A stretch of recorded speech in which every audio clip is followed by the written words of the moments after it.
It's a new year and a new chance for you to make a fresh start with your compliance. For the next 31 days on the FCPA Compliance Report, we're going to be bringing you a daily tip, strategy, or idea that you can use to improve your program.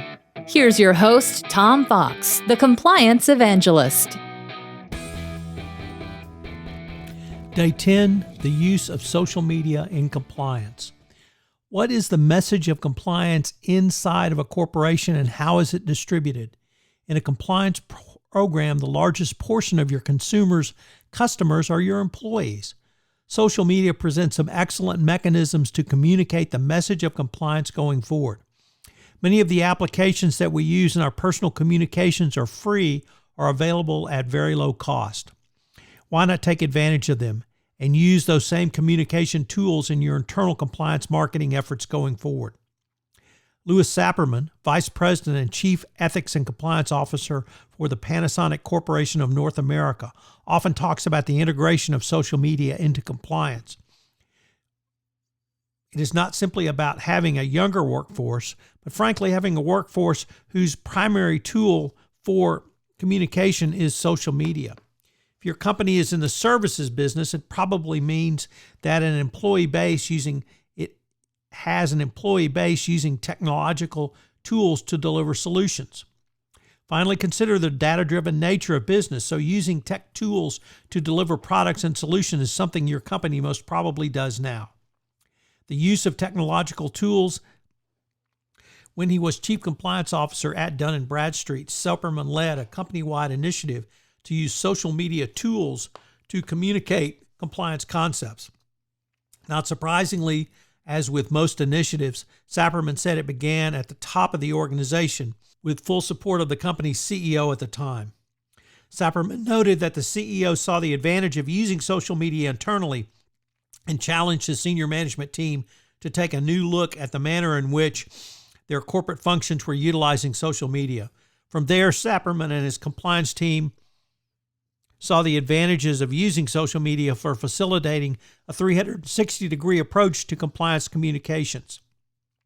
Sapirman comprehended the possibility for use of social media with externals to the company as well. Internally, D&B identified a tool called Chatter, which is used in a similar manner to Twitter for those who engage in tweet-ups. Dun & Bradstreet created an internal company brand in the compliance space using the hashtag #DoTheRightThing, which trended in the company's Chatter environment. D&B used the hashtag when facilitating a Chatter Jam, which is in essence a tweet-up, which it's a real-time social media discussion. The compliance team would enter the event, which is held at various times in the day, so it can be accessed by D&B employees literally anywhere in the world. The compliance function would see the Chatter Jam so employees were aware of the expectations and engaged in the discussions respectfully of others. When Dun & Bradstreet began these sessions, employees were reminded that if they had a specific or individual concern, they should bring them to the compliance team directly or through the hotline. However, Sapirman noted as the program moved forward, they did not have to continue to make this admonition as everyone seemed to understand the ground rules. The seating evolved only to relate the topics that each Chatter Jam would begin with going forward.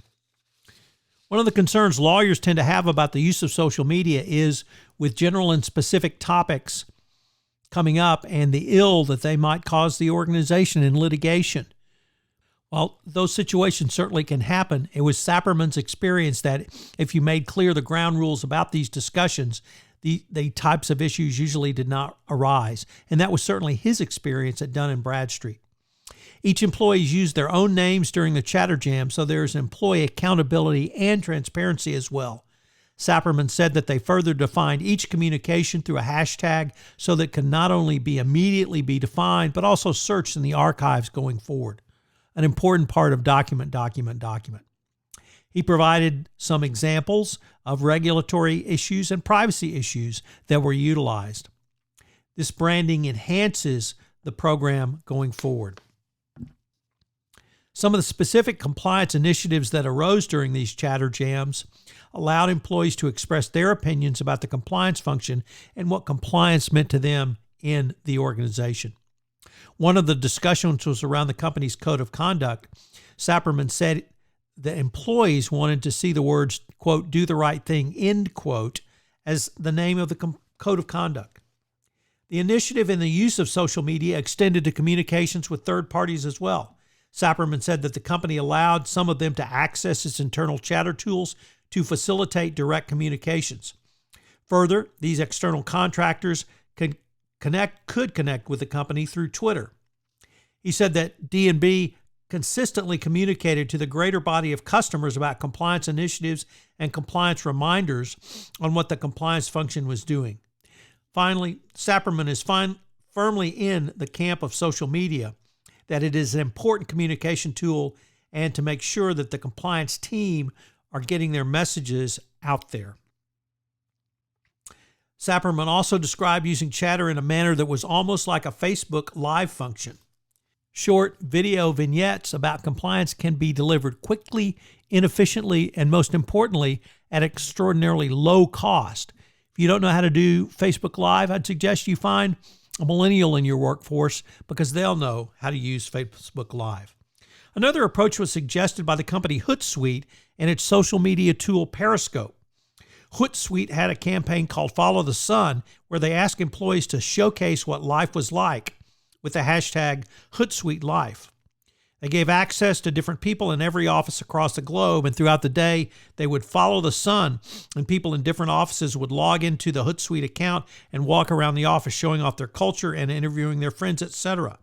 They would talk about the importance of culture, and now they were proving it. The number of inbound applications drastically increased after people got that sneak peek of the company. Think about what a powerful presentation this could be for your organization if the focus was on compliance and ethical values. These initiatives drive home three key insights. The first is how compliance, like society, is evolving, in many ways even faster. As more millennials come into the workforce, the more your employee base will have used social media all their lives. Once upon a time, email was a revolutionary innovation. Not so anymore. If you're not communicating in these manners, you are falling behind the 8 ball. So what are the three key takeaways for the day? First, incorporation of social media in your compliance communications can pay big dividends. Number 2, always focus on the social part of social media. And number 3, you can use internal corporate social media to facilitate a 360-degree communication on compliance.